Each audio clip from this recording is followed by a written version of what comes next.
Hello guys, welcome back. My self S के अग्रवाल और आज अपन बात करेंगे एक न्यू टेक्निक के साथ। लास्ट क्लास के अंदर अपन ने बात की थी डीएनए सीक्वेंसिंग की जो फर्स्ट मेथड है, केमिकल मेथड, उसके बारे में अपने कंप्लीट डिटेल की थी। अभी आज का जो वीडियो अपना रहेगा नेक्स्ट टेक्निक, मतलब डीएनए सीक्वेंस का जो सेकंड पार्ट है, क्योंकि डीएनए सीक्वेंसिंग की जो पहले से ट्रेडिशनल जो मेथड है, दो चले आ रहे हैं, केमिकल मेथड और एक चेन टर्मिनल मेथड। तो सेकंड जो मेथड है वो आ जाएगा अपना चेन टर्मिनल मेथड। देखो, चेन टर्मिनल मेथड जो है वो किसने दिया था और कैसे कैसे अप्लाई होता है, तो अपन देखें। चेन टर्मिनल मेथड जो है वो सेंगर ने, या इसके नाम से ही फेमस है, सेंगर के नाम से, सेंगर टेक्निक के नाम से सेंगर और कार्लसन ने दिया था।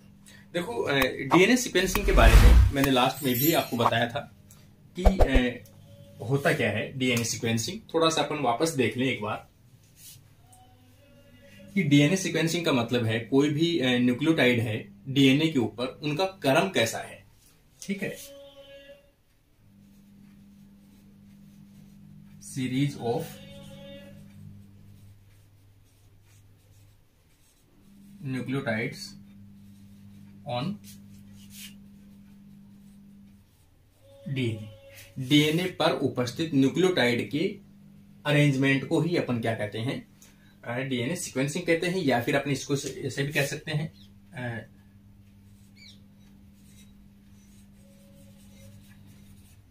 Sequence of nucleotide. Sequence of nucleotide on DNA. DNA पर उपस्थित न्यूक्लियोटाइड के सीक्वेंस को फाइंड आउट करना ही क्या कहलाता है, डीएनए सीक्वेंसिंग कहलाती है। कोई भी आपके पास में कोई डीएनए का फ्रेगमेंट है, उस डीएनए का आप क्या करना चाहते हो कि न्यूक्लियोटाइड्स का अरेंजमेंट देखना चाहते हो कि इसके ऊपर कैसे न्यूक्लियोटाइड का अरेंजमेंट रहा होगा, उसको अपन फाइंड आउट करना चाहते हैं। तो यहाँ पर दो मेथड है, एक केमिकल मेथड है और एक सेकंड है चेन टर्मिनल मेथड। आज का अपना मेथड रहेगा चेन टर्मिनल मेथड।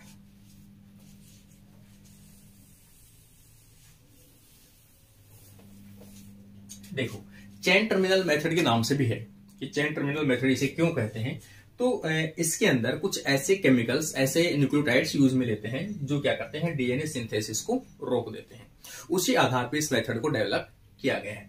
पहली चीज इसमें आवश्यकता क्या होती है, देखो इसके अंदर जो इस टेक्निक की बात कर रहे हैं अपन, चेन टर्मिनल मेथड की, सबसे पहले इसके अंदर सिंगल स्टैंडर्ड डीएनए की रिक्वायरमेंट होती है, आवश्यकता होती है। जैसे कोई भी आपके पास में डबल स्टैंडर्ड डीएनए है, ये एक डबल स्टैंडर्ड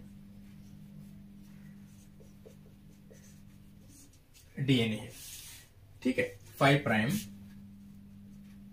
टू 3 प्राइम और 3 प्राइम टू 5 प्राइम, ये आपके पास में डीएनए है।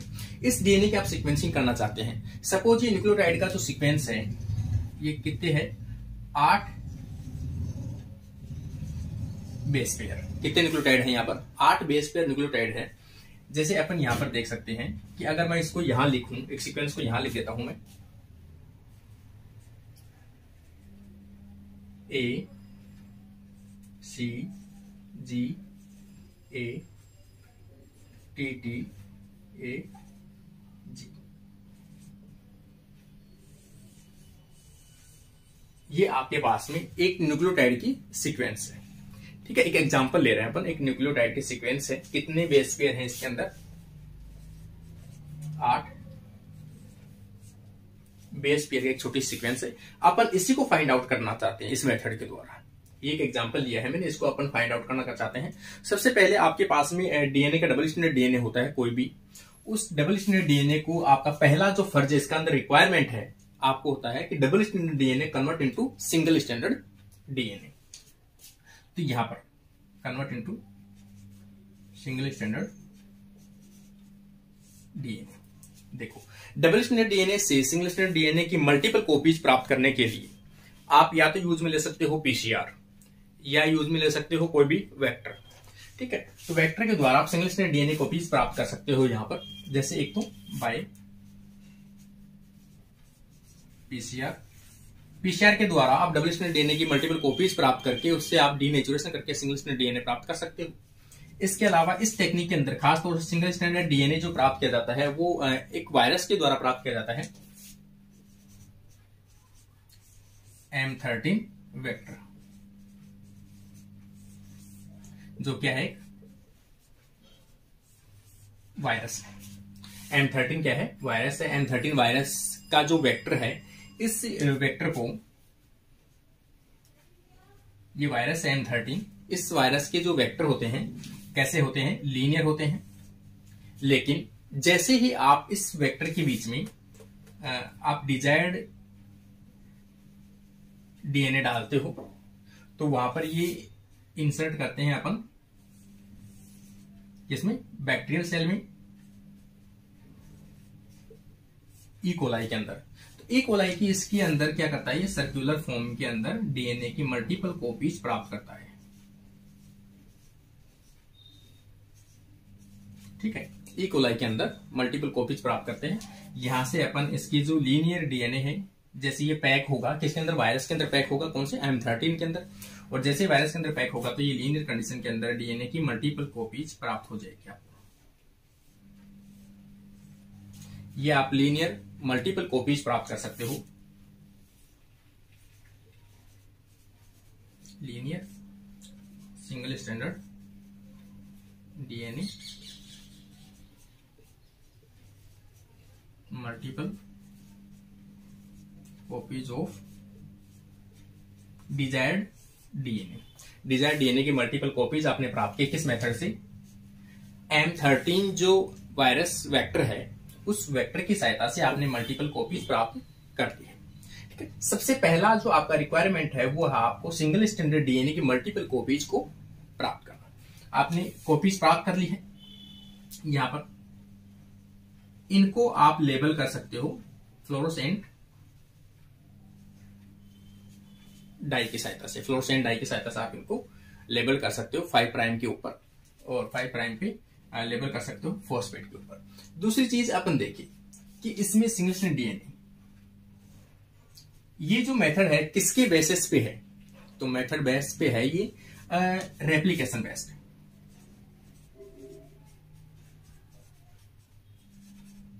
रेप्लिकेशन या डीएनए सिंथेसिस के बेसिस पर।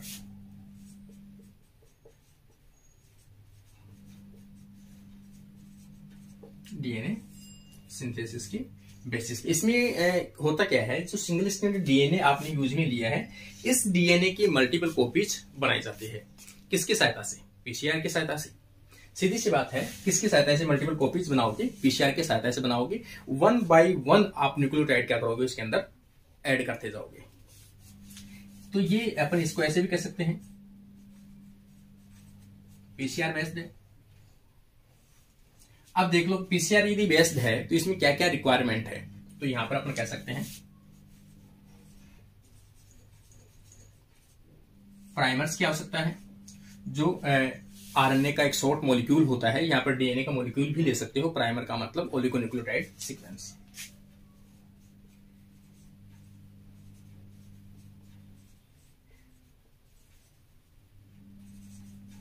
ओलिगोन्यूक्लियोटाइड सीक्वेंस, छोटा सा स्ट्रैंड हो जो डीएनए को सिंथेसिस को स्टार्ट कर सके। इसके बाद में आता है डीएनए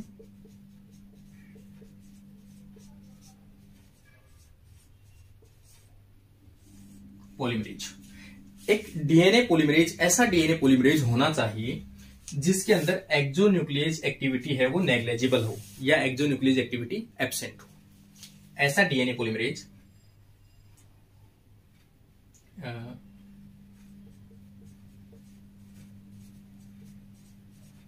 एक्सोन्यूक्लियेज एक्टिविटी एब्सेंट। इसमें एक्सोन्यूक्लियेज एक्टिविटी क्या होनी चाहिए, एब्सेंट होनी चाहिए या नेग्लिजिबल होनी चाहिए, ना के बराबर होनी चाहिए। तो ऐसे पॉलीमरेज ही आवश्यकता होती है। तो इनका जो एक एग्जांपल है, एक तो अपन ले सकते हैं जो पीसीआर के अंदर यूज में लेते हैं, tag DNA polymerase. Tag DNA polymerase है जो नॉर्मली यूज में आता है, उसको आप यूज में ले सकते हो।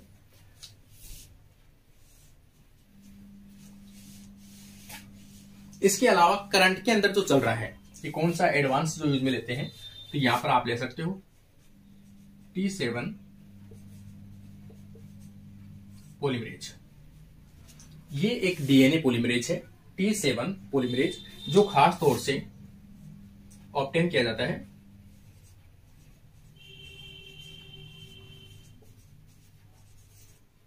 बैक्टीरियोफेज T7 से। बैक्टीरियोफेज T7 से प्राप्त किया गया है। एक मॉडिफाइड अपन कह सकते हैं। ये क्या है? Chemically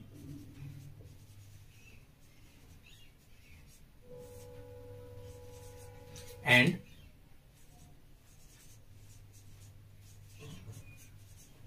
genetically modified DNA polymerase है। इसी का एक अलग नाम से भी जाना जाता है इसको करंट के अंदर। इसका अल्टरनेट नाम जो है वो सीक्वेंसेज के नाम से जाना जाता है।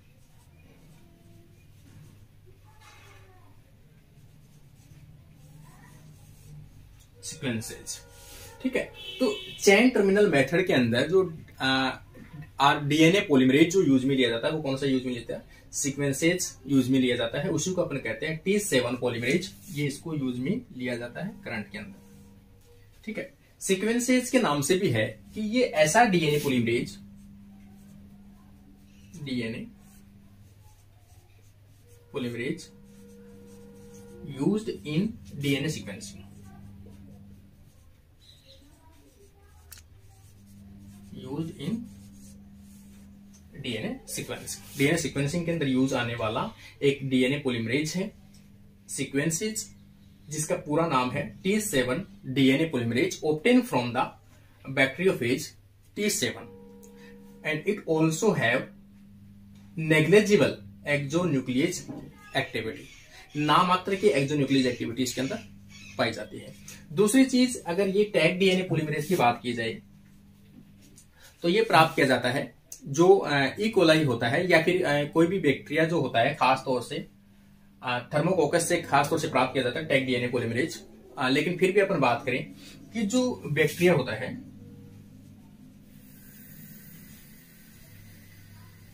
बैक्टीरिया का डीएनए पॉलीमरेज फर्स्ट के दो फ्रेगमेंट होते हैं। एक होता है क्लिनो फ्रेगमेंट,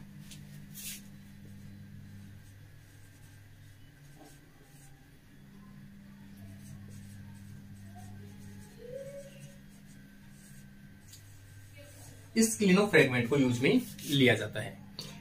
क्लिनो फ्रेगमेंट को यूज में लेता है। क्लिनो फ्रेगमेंट में केवल एक एक्सोन्यूक्लियस एक्टिविटी पाई जाती है। एक्सोन्यूक्लियस एक्टिविटी पाई जाती है 3 प्राइम टू 5 प्राइम, इसलिए इसको यूज में लिया जाता है। एक्सोन्यूक्लियस एक्टिविटी होता क्या है? कोई भी डीएनए का जो सिंथेसिस होता है, जैसे ये डीएनए है,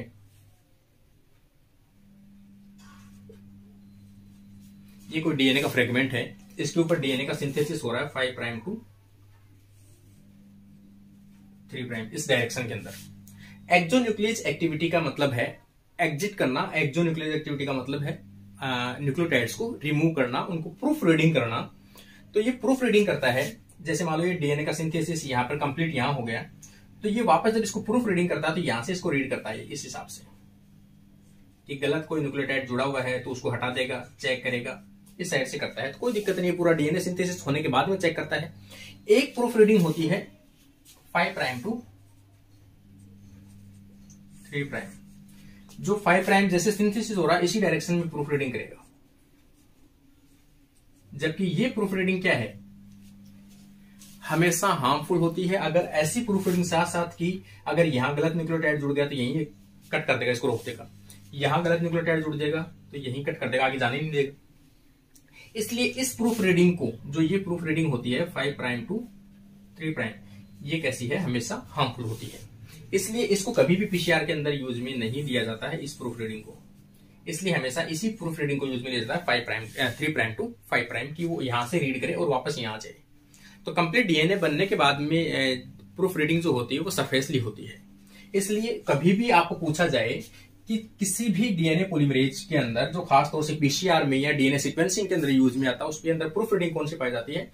तो उनके प्रूफ रीडिंग हमेशा पाई जाती है 3 प्राइम टू 5 प्राइम, ना कि 5 प्राइम टू 3 प्राइम, इसलिए कभी यूज में नहीं आती। तो डीएनए सीक्वेंसिंग हो चाहे पीसीआर हो। आगे अपन देखें, डीएनए पॉलीमरेज हो गया, प्राइमर्स हो गए, प्रोसीजर बता दी, सिंगल स्ट्रैंड डीएनए बनाना बता दिया मैंने आपको। आगे अपन देखिए इसमें क्या यूज में आता है। तो सबसे ज्यादा जो अपन देखें तो इसमें न्यूक्लियोटाइड्स जो अपन डालते हैं, क्योंकि न्यूक्लियोटाइड्स की आवश्यकता पड़ेगी यहां पर, तो डीऑक्सी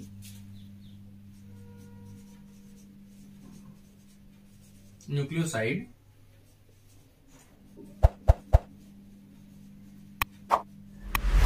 ट्राइफॉस्फेट, इसे अपन कह सकते हैं डीऑक्सी न्यूक्लियोसाइड ट्राइफॉस्फेट। ये न्यूक्लियोटाइड अपन यूज में लेते हैं। देखो जब भी न्यूक्लियोटाइड को आप लिखो डीऑक्सी न्यूक्लियोसाइड ट्राइफॉस्फेट लिखना, ठीक है। जब भी इस कंडीशन को आप लिखो तो हमेशा आपको याद रखना है कि ये किस फॉर्म में होता है, न्यूक्लियोसाइड की फॉर्म में होता है। न्यूक्लियोसाइड क्यों लिखते हैं अपन? क्योंकि ट्राइफॉस्फेट आगे लिख दिया अपन ने। अगर फॉस्फेट नहीं लिखो तब आप इसको न्यूक्लियोटाइड लिखो, अगर फॉस्फेट अलग से लिख दिया है तो आप इसको न्यूक्लियोसाइड में लिखोगे। कभी भी काफी बार ऐसा क्वेश्चन पूछा जाता है कि डीएनए सिंथेसिस में जो प्रीकर्सर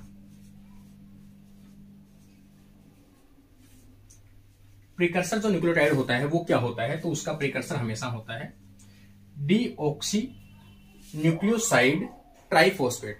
ऑप्शन में आपको मिलेगा न्यूक्लियोटाइड ट्राइफॉस्फेट, जबकि टाइड नहीं होना चाहिए, टाइड आएगा तो फिर ट्राइफॉस्फेट नहीं आएगा यहाँ पर, ठीक है। तो आपको ऑप्शन में रखना है न्यूक्लियोसाइड ट्राइफॉस्फेट, ये इसका प्रीकर्सर होता है। इसकी काफी मात्रा के अंदर इसमें ऐड किया जाता है, ये काफी मात्रा के अंदर ऐड किया जाता है। इसमें चारों प्रकार के न्यूक्लियोटाइड अपन इसमें डालेंगे। यहां पर आ जाएगा D ATP, D GTP, D CTP और डी टीटीपी, ये चारों न्यूक्लियोटाइड अपन क्या करेंगे इसके अंदर डालेंगे। इसके अलावा एक एक्स्ट्रा इसके अंदर देखें अपन, तो यहां पर अपन देखेंगे डाई डीऑक्सी न्यूक्लियोसाइड ट्राइफॉस्फेट, इसको अपन डालेंगे। इसको अपन ऐसे लिख सकते हैं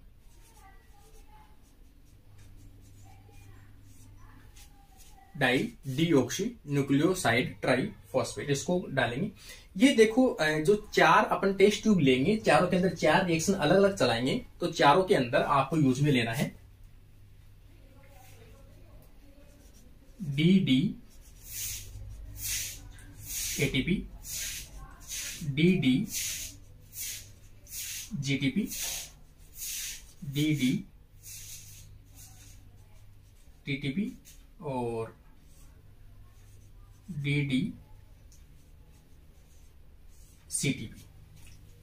इसकी स्ट्रक्चर के नाम से आप समझ रहे हो, यहां पर जो डीऑक्सी जो है, यहां पर 2 प्राइम पर OH ग्रुप क्या है?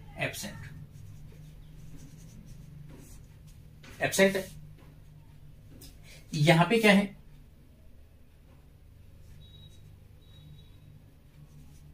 3 प्राइम OH पर OH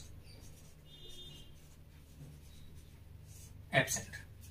इसका मतलब ऐसे न्यूक्लियोटाइड जिनके ऊपर 2 प्राइम OH एब्सेंट हो as well as 3 prime OH group also absent हो। जैसे अपने स्ट्रक्चर देखें यहां पर कि एक स्ट्रक्चर, ये स्ट्रक्चर है पेंटोज की। यहां पर आप कोई भी बेसेस प्रेजेंट है, नाइट्रोजन बेसेस, चारों में से कोई भी हो सकता है। यहां पर अपन देखें कि जो OH ग्रुप है 2 प्राइम, यहां पे 3 प्राइम, यहां पर OH है, और यहां पर अपन देखें CH2 फॉस्फेट, फॉस्फेट और फॉस्फेट। यहाँ पे ये जो कंडीशन है ये एक पेंटोज शुगर की है या न्यूक्लियोटाइड की, कंप्लीट न्यूक्लियोसाइड की है। ठीक है, यहां पर अपन तो ऐसे लिखे ऐसी कंडीशन में, तो ये तो क्या आ जाएगा, डीऑक्सी न्यूक्लियोसाइड ट्राई फॉस्फेट। अगर अपन यहां पर भी 3 प्राइम पर भी OH ग्रुप एब्सेंट कर दें तो ये आ जाएगा डाई डीऑक्सी न्यूक्लियोसाइड ट्राइफॉस्फेट। अगर ऐसी कंडीशन आती है तो जो नॉर्मल कंडीशन में ऐसे होता है, अगला जो न्यूक्लियोटाइड आके जुड़ता है वो यहां पे आके जुड़ता है, लेकिन आपने ये भी एब्सेंट कर दिया यहां पे, तो अगला न्यूक्लियोटाइड आके नहीं जुड़ सकता क्योंकि यहां पे पहले से OH नहीं है, यहां से भी नहीं है, तो अगला न्यूक्लियोटाइड यहां पर आके नहीं जुड़ेगा। नहीं जुड़ने के कारण से जहां जहां ये न्यूक्लियोटाइड आएगा वहां वहां डीएनए सिंथेसिस क्या हो जाएगा, बंद हो जाएगा। इसीलिए इसको क्या कहते हैं, चेन टर्मिनल मेथड कहते हैं। आवश्यकता से पहले ही चेन का क्या होना, बंद होना, या डीएनए सिंथेसिस का बंद होना कहलाता था। यहां पर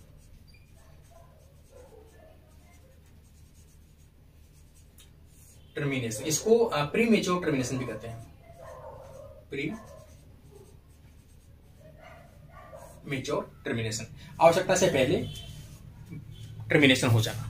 तो ये मेथड इसमें यूज में लिया जाता है, इसलिए इसमें प्रत्येक टेस्ट ट्यूब में इस प्रकार के 4 टर्मिनेटर भी डाले जाते हैं जो डीएनए सिंथेसिस को क्या कर देते हैं, ब्लॉक कर देते हैं या डीएनए सिंथेसिस आगे नहीं होने देते। इसी मेथड के ऊपर आगे अपन देखेंगे कि कैसे काम करता है पीसीआर और कैसे डीएनए की सीक्वेंस अपन निकाल सकते हैं। ये सभी चीजें मैंने इनको बेसिक क्लियर करने के लिए आपको बताई है।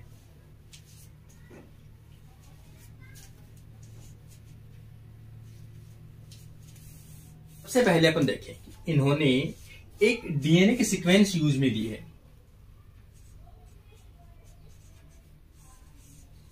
एक डीएनए की सीक्वेंस यूज में ली है। इस डीएनए सीक्वेंस को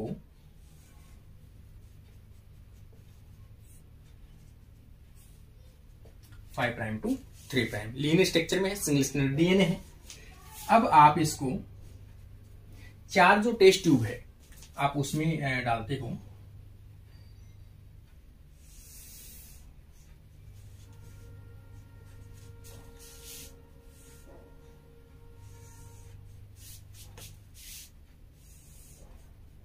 यहां पर 4 टेस्ट ट्यूब में डालते हो। यहां पर सपोज आपके लिए जो टर्मिनेशन अपन बात करें, कौन से न्यूक्लियोटाइड डालेंगे, देखो यहां पर प्रत्येक के अंदर क्या है, डीएनए की सीक्वेंस है।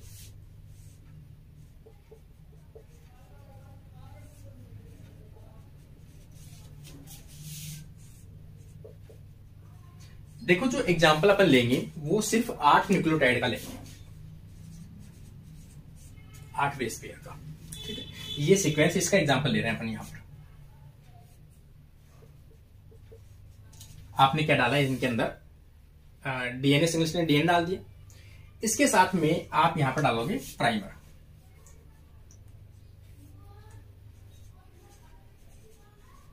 प्राइमर डाल दिया आपने,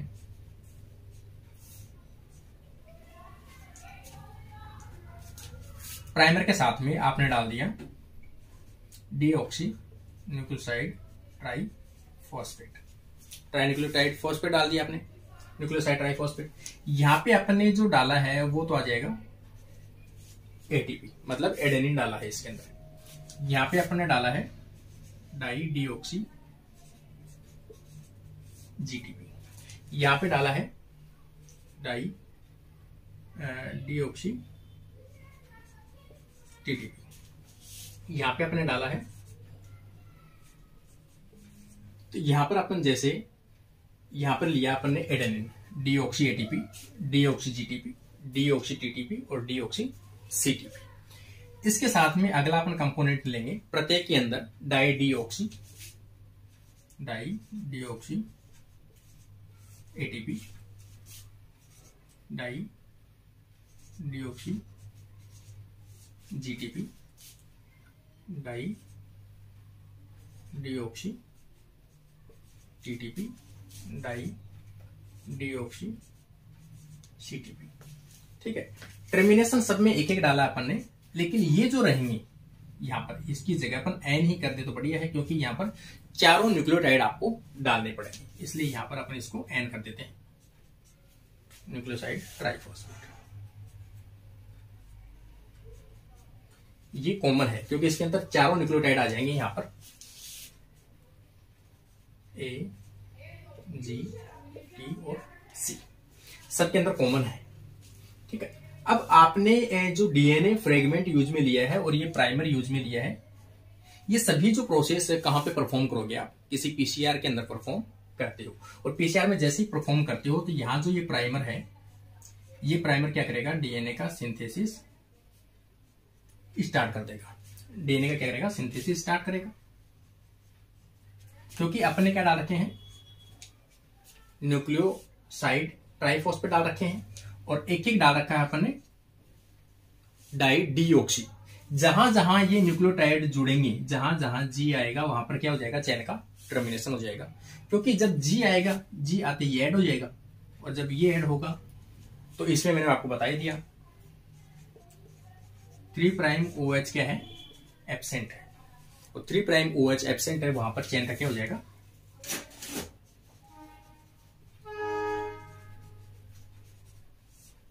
टर्मिनेशन, चेन का टर्मिनेशन हो जाएगा। यदि इनको अपन परफॉर्म करें, सभी को अलग अलग ट्यूब में परफॉर्म करें, और जो ये न्यूक्लियोटाइड लेते हो आप, ये वाले, ये कैसे होते हैं? रेडियो लेबल्ड यूज में ले सकते हो आप।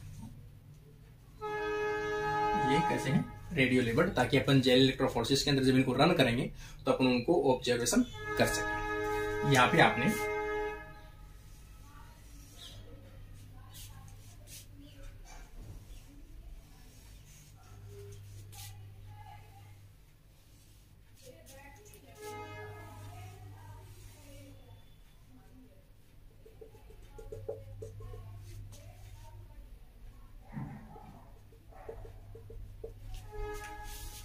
यहाँ पे अपन इसको मटेरियल को डाल दिया अपन ने यहाँ पे इस प्रकार से, इस प्रकार से। अब आपने चारों का जो केमिकल है, इनको आपने रन करवाया है कहां पे? इलेक्ट्रोफोरेसिस में। जैसे यहां पर अपन देखें,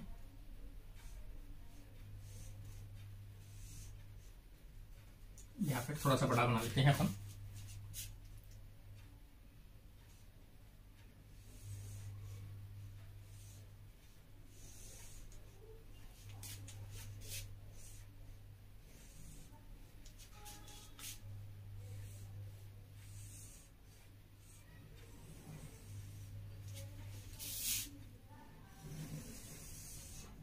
इस प्रकार से आप इसको बना सकते हो।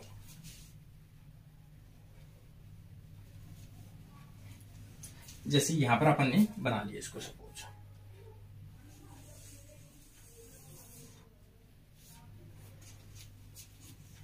यहां पर आपने इसको बना लिया, इसको थोड़ा सा अपन ऊपर कर लेते हैं।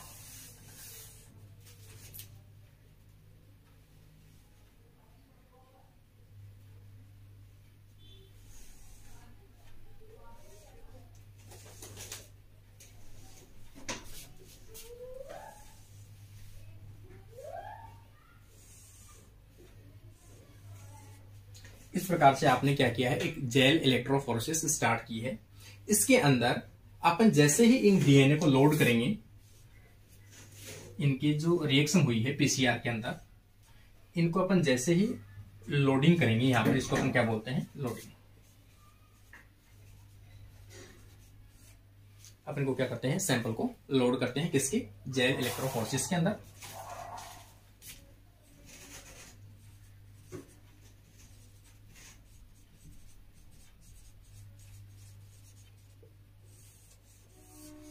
जेल इलेक्ट्रोफोरेसिस आप जैसे ही लोड करते हो तो इसमें क्या होंगे? आपके बैंड्स के बैंड दिखाई देंगे। जैसे यहां पर अपन देखें कि आपने कैसे सीक्वेंस यूज में ली है, तो यहां पे यूज में ली है ए, फिर सी, G, A, T, T, A और जी। ये आपने क्या थी? सीक्वेंस ली थी आपने पहले। ठीक है, अब इनके जैसे ही अपन डीएनए सिंथेसिस करेंगे तो सबसे पहला फ्रेगमेंट जैसे मान लो कि नीचे से ऊपर की तरफ जाना है अपने को, ये मैंने एक एग्जांपल लेके बताया आपको। तो सबसे पहला जो सिंथेसिस होगा वो क्या होगा, डीएनए सिंथेसिस होगा, क्योंकि यहां पर क्या है 5 प्राइम है। तो जब 5 प्राइम से प्राइमर सिंथेसिस करेगा तो सबसे पहले किसको सिंथेसिस करेगा, ए को करेगा, और जब ए को सिंथेसिस करेगा तो यहां पर इस प्रकार से ए फ्रेगमेंट यहां पर प्राप्त होगा, क्योंकि सबसे छोटा न्यूक्लियोटाइड एक न्यूक्लियोटाइड सबसे नीचे की तरफ रन करेगा। उसके बाद में अगर ए के बाद में सिंथेसिस करेगा तो क्या सिंथेसिस करेगा, सी को सिंथेसिस करेगा, ए सी न्यूक्लियोटाइड। तो यहां पर जब ए और सी की न्यूक्लियोटाइड की जब बात आती है तो यहां पर आएगा ए सी, यहां पर इसका क्या हो जाएगा टर्मिनेट, क्योंकि ए का टर्मिनेशन तो यहां पर है डाई डीऑक्सी एटीपी, सी का टर्मिनेशन डाई डी सीटीपी। जहां जहां जो न्यूक्लियोटाइड आता है, जहां जहां उसका टर्मिनेटर होता है वहां पर उसको क्या कर दिया जाएगा, टर्मिनेट कर दिया जाएगा, क्योंकि सी टर्मिनेटर है, यहां पर सी न्यूक्लियोटाइड है तो सी वाला ये ऐड कर देगा यहां वाला, और ये कैसा है टर्मिनेटर है, तो यहां सीक्वेंस को क्या जाएगी, रुक जाएगी। तो यहां 2 न्यूक्लियोटाइड का सिंथेसिस किया, यहां पर एक का किया। अब सिंथेसिस ऊपर की तरफ चल रहा है, पहले ए को सिंथेसिस किया, फिर सी को किया, अब जी को करेगा। जब जी को सिंथेसिस करेगा तो जी का सिंथेसिस यहां होगा, तो यहां पर ए सी जी, लेकिन जी में क्या आ गया, यहां पर डाइडिऑक्सी आ गया, अब आगे इसका सिंथेसिस होगा नहीं, तो यहां क्या हो जाएगा, इसका टर्मिनेशन हो जाएगा। तो सबसे नीचे की तरफ ए बैंड, क्योंकि एक न्यूक्लियोटाइड, इससे 2 न्यूक्लियोटाइड का इससे ऊपर बैंड बनेगा, 3 न्यूक्लियोटाइड का इससे ऊपर बैंड बनेगा। अब अपन चौथा देखें, ए टर्मिनेशन, तो यहां पर ए वाला इससे ऊपर बनेगा, तो यहां पर बन जाएगा ए सी जी, ए आ गया, यहां टर्मिनेट हो गया इसका, तो यहां पर आके 4 न्यूक्लियोटाइड का बैंड यहां बनेगा। फिर देखें अपन टी, तो टी अपन देखें यहां पर ए सी जी ए टी, ये टी का टर्मिनेशन आया तो यहां पर टी का इसका टर्मिनेशन हो गया। इसके अंदर टी टर्मिनेशन वाले यहां मिलेंगे आपको। अगली सीक्वेंस टी है तो टी की भी यहां पर अपन देखिए ए C G A T T, यहां इसका क्या हो गया, टर्मिनेट हो गया। इससे बड़ा बैंड है तो इसलिए बैंड ऊपर की तरफ मिल रहा है। आगे अपन देखें ए है तो ए पे टर्मिनेशन होगा, इसलिए इसका बैंड कहां मिलेगा आपको, यहां मिलेगा। तो ये आ जाएगी sequence A C G A T T A, और ए यहां टर्मिनेट हो जाएगा इसका। अब लास्ट वाला जो है जी है, तो जी का टर्मिनेशन तो इसमें होगा क्योंकि जी वाला ये है डाइडिऑक्सी। तो यहां पर अब अपन देखें ए C G A T T ए जी, यहां पे इसका टर्मिनेशन हो गया। तो यहां पर 8 न्यूक्लियोटाइड सीक्वेंस। अब आपको ये सीक्वेंस नहीं पता है, ये तो मैंने एक आपको आइडिया लेने के लिए बताया है। आपके पास कोई डीएनए की सीक्वेंस थी, आपको पता ही नहीं था कैसी थी कैसा नहीं था, आपके पास इस प्रकार से बैंड प्राप्त हुए।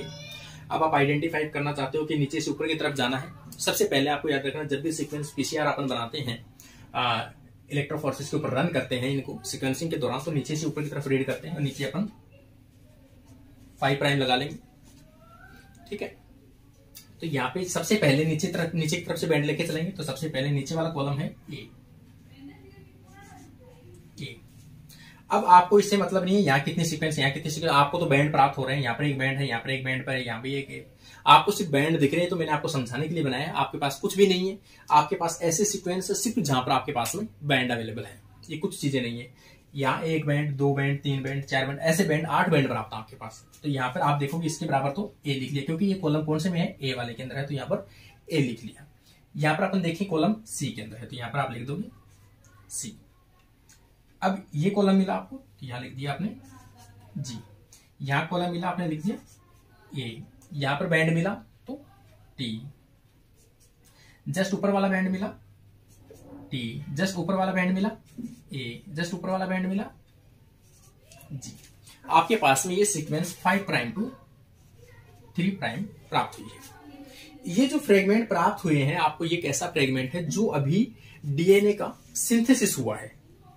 डीएनए का सिंथेसिस हुआ है, इसका मतलब जो सीक्वेंस रही होगी, ये तो मैंने अभी जो सिंथेसिस नहीं की है वो सीक्वेंस लिख दी यहां, लेकिन जो ओल्ड सीक्वेंस रही होगी वो कैसी रही होगी, यहां पर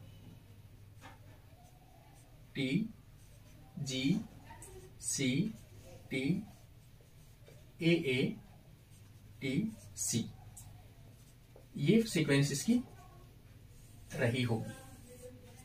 ये कैसे सीक्वेंस रही होगी इसकी, डीएनए की एक्चुअल सीक्वेंस ये रही होगी। इसीलिए जो न्यू डीएनए का सिंथेसिस बना है ये कैसी है, न्यू डीएनए स्ट्रैंड। आपको जो सीक्वेंस प्राप्त हुई है कौन सी में, चेन टर्मिनल मेथड के अंदर जो सीक्वेंस आपको प्राप्त होती है 5 प्राइम टू 3 प्राइम, वो कैसी होती है, न्यू स्ट्रैंड होता है। इसका मतलब अगर आपको ओरिजिनल निकालना है तो इसके जस्ट ऑपोजिट बना लो। अब C T A T C G T, 5 prime to 3 prime. ये कैसा है आपका ओरिजिनल डीएनए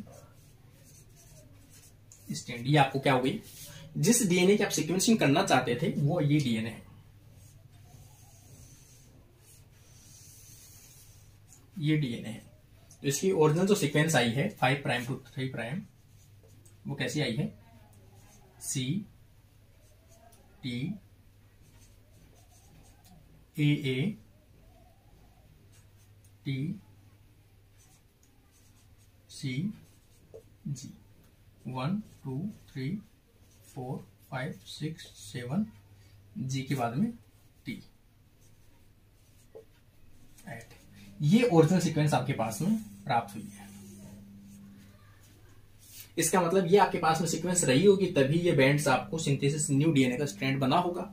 इसके जस्ट ऑपोजिट जो बनाओगे वो आपका ओरिजिनल डीएनए आएगा। इसका मतलब आप डीएनए की जो सीक्वेंसिंग करना चाहते हो, जो बैंड आपको प्राप्त होते हैं वो न्यू स्ट्रैंड होता है, और जो इसके जस्ट ऑपोजिट जो बैंड बनाओगे वो आपका कैसा होगा, न्यू मतलब ओरिजिनल स्ट्रैंड होगा। तो ये इसका ओरिजिनल डीएनए रहा होगा। इस प्रकार से आप किसी भी डिजायर्ड डीएनए की सीक्वेंसिंग कर सकते हो। किस मेथड के द्वारा आप कर सकते हो, मेथड चेन टर्मिनल मेथड के द्वारा किसी भी डिजायर्ड डीएनए की जो सीक्वेंसिंग है वो कर सकते हो इस मेथड के द्वारा।